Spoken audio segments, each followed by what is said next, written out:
I think one of the most frustrating or disappointing things about being a performer or stage artist is when your performance doesn't live up to the practice.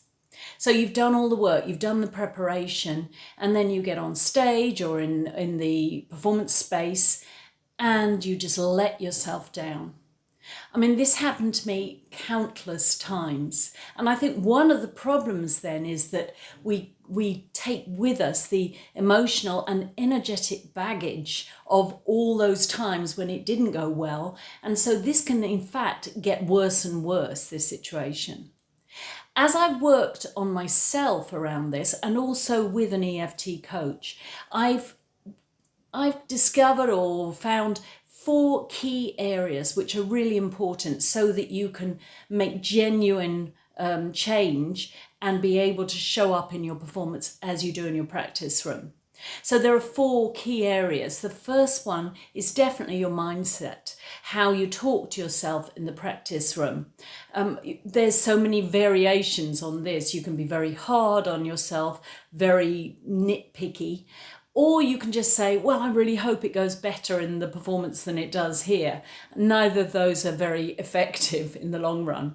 The second key area is your body.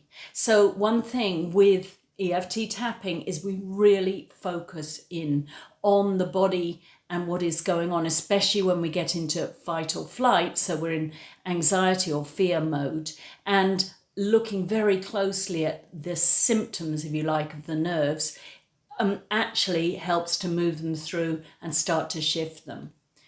So the third key is energy. Now, this is not something which is hardly ever talked about, but if you think about it, it makes sense. The energy required in the practice room is very different from the energy required for performing, when you have to be more expansive, more connected, more out there. And using tools and techniques to do this very deliberately can be really helpful, and it gives that sense of confidence and a sense of, I've got this.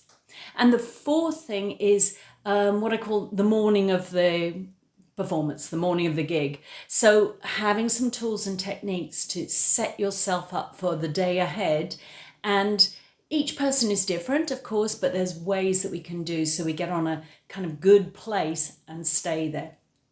I've got a course coming up called From Practice to Performance, and I'm really looking forward to sharing these tools and techniques and working very closely in a small group on what is getting in your way. So check it out. It's in the links below, and I hope to see you there.